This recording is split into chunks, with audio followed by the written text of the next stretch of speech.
The Democratic and Republican Party both are controlled by the rich corporate military establishment. The United States is fighting a war which the students in the United States don't believe in. The university is, you get trained to take your place on the assembly lines that give more power and control to those that I call the slave makers. We were being attacked by these people.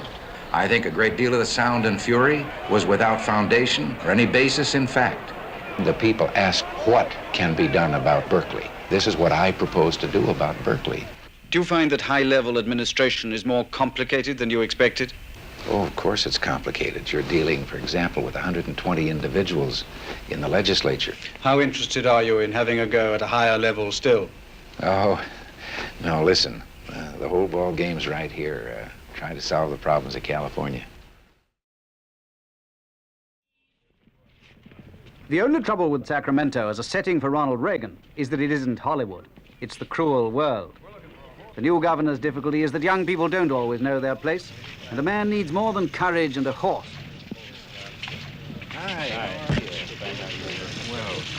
Ronald Reagan is important in America now because many other people besides him wish that all this were not true. The argument in orthodox American politics isn't between the right and the left, it's between the right and the far right. In California, the far right are winning. One effect of this is to turn the left in desperation into the far left. They exist in California. They filled a San Francisco football stadium not long ago. But there are no seats for them in the state legislature at Sacramento. They have to go other ways to work, and they do, and the outcome is often violent.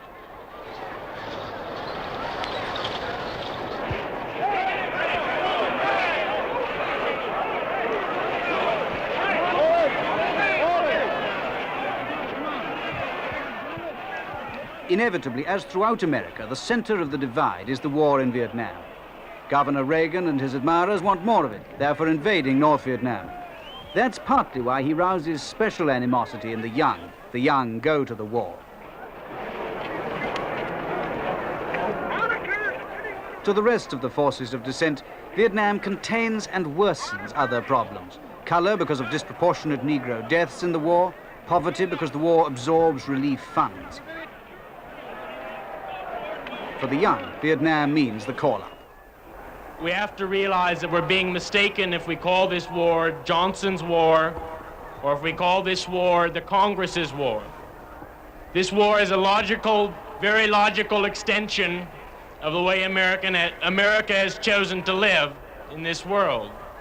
And there's something much deeper to this world than simply the fact of Lyndon Johnson as president. This war is instead the very logical end of the American system that we've built, the very logical end of the American way of living. But Vietnam is a national issue, not just a Californian one. Governor Reagan's most famous and most illuminating row has embroiled him with the Californian young much more directly. He's at war with Berkeley, the most important of the 9 places of learning in the State University of California, which is in turn one of the largest and most distinguished universities in the world. Political agitation is an old pastime at Berkeley. It increased to a furor in the last presidential campaign when undergraduates invaded the Republican convention in San Francisco. Under local pressure, the local chancellor forbade students their political stall holding on the university plaza. The stalls are back now. He then called police to the resulting disturbances, which made them worse. When Ronald Reagan campaigned for governor last autumn, he found that the most successful phrase in his speech was always the mess at Berkeley. He kept it in. Attitudes hardened on both sides. And not a few people have been persuaded by the various irreverences still on view at Berkeley that there is a real threat of student mobilization for power. What do you want student power for?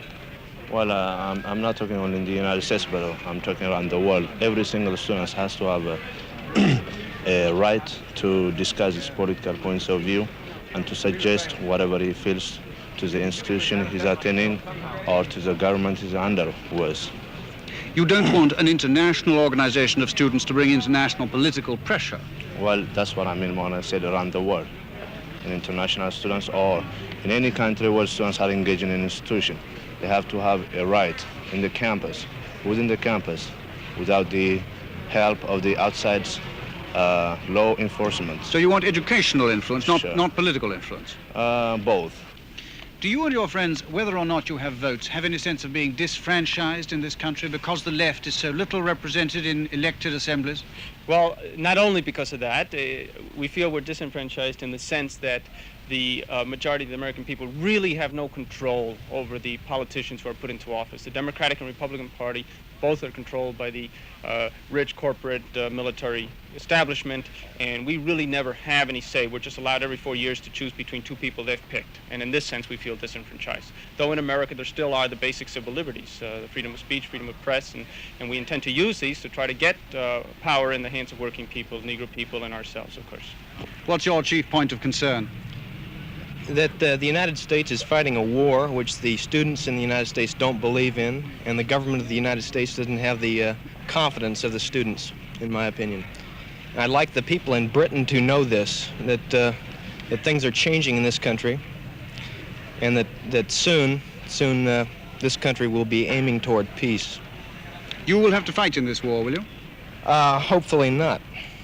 I think the primary concern is right now is the war in Vietnam, because it's this generation that has to fight the war. So they should be the ones that are most concerned about it. It's not going to be the 50-year-old congressman or the 40-year-old laborer. It's going to be the college generation that fights this war.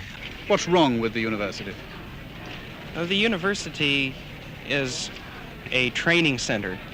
It's not a place where you get educated, but where you get trained to take your place on the assembly lines that give more power and control to those that I call the slave makers. If you want to really learn things, you have to drop out of the university, study on your own, or study under a competent teacher.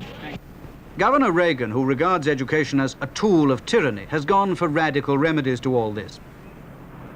He's dismissed the head of the whole university, Dr. Clark Kerr. He's cutting the university budget, and he'd like students to pay higher fees in the belief that the rich don't agitate. This last proposal he's had to abandon for a year, and at the end of a summer of argument, the university budget cut will be smaller than the one trumpeted. Here and elsewhere, the new regime at Sacramento has discovered that it's easier to talk about cutting expenditure than to do it. The Californian electorate, like one or two others, have to take the word for the deed. They get the word every Tuesday at the governor's press conference, when he's regularly asked about the purpose and effect of his university measures. When we set out to try and meet, in cooperation with the university, the financial problem of this state, recognizing the need to keep the university at its high level, we intended to meet with them around a table, quietly. When I say we, I mean the people of our administration, the financial people, the budget department, to see how the university, which is a large share of the general fund spending, how they could cooperate with us to help us meet this financial problem and not harm the quality of education. And within 24 hours, we were being attacked by these people as if we had laid down an ultimatum and we were out to destroy education. I think this was a betrayal of our attempt in the spirit of goodwill to find an answer to this problem. I think a great deal of the sound and fury was without foundation or any basis in fact. The intellectual can seldom hit back. All he can do in California is wear badges like a Boy Scout.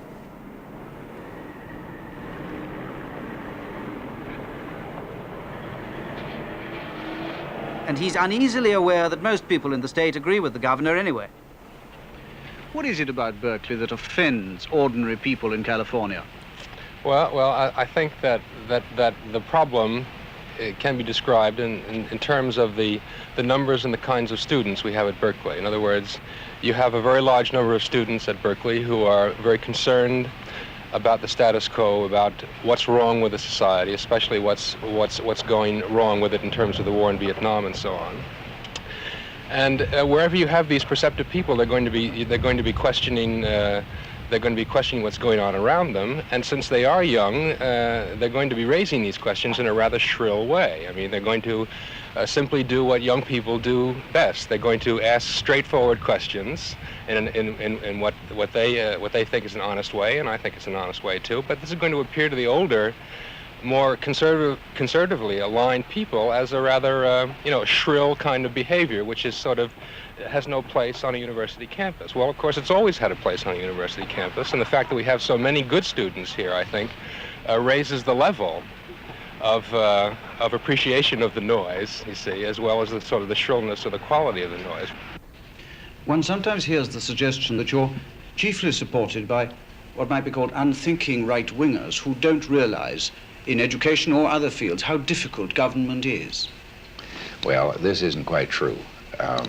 As a matter of fact, some people of a supposed conservative bent are probably the most vociferous among my critics. Just as there are some very vociferous critics from the other extreme of extreme liberalism who will take nothing less than government becoming the great nursemaid for all the people.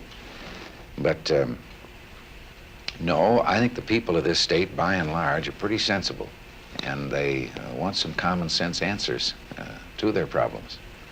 Yielding to pressure in the sense of just listening to the people and trying to go their way, I think this would be if you didn't have didn't have a solution to offer and waited for the people to tell you what to do. I think this is a little different than hearing the people ask a question, and the question was, what can be done about, for example, Berkeley? Then I think it's your responsibility to go back to the people and say, this is what I propose to do about Berkeley to solve this problem. Am I quite wrong in thinking that you have to some extent softened your position on university budgets and fees in response to pressure from the other side, from the left? No, as a matter of fact, it developed down to a kind of labor management type of bargaining. We never intended that it should be such. We had a proposal for the whole state of California with regard to economies we would attempt. Now, you had to set a figure someplace. You had to start with a goal. But in every instance, with every department, not just education, we sat down across a table with these people and said, well, now here's a goal. If we could achieve it, this would solve, with minimum of new taxation, the financial crisis of California. Then we would sit and mutually try to work out where could economies be affected, how far could we go without impairing the service. And the same was true of the university. Do you find that high-level administration is more complicated than you expected? Oh, of course it's complicated. You're dealing, for example, with 120 individuals in the legislature, and fine men, and with their own views about the answers to problems and so forth, and their own views as to what is vitally important in their particular area. And somehow you have to be able to work with those men and at times oppose something they want for their particular area, because representing the overall state, you just can't give on that. How interested are you in having a go at a higher level still? Oh, no, listen, the whole ball game's right here, trying to solve the problems of California.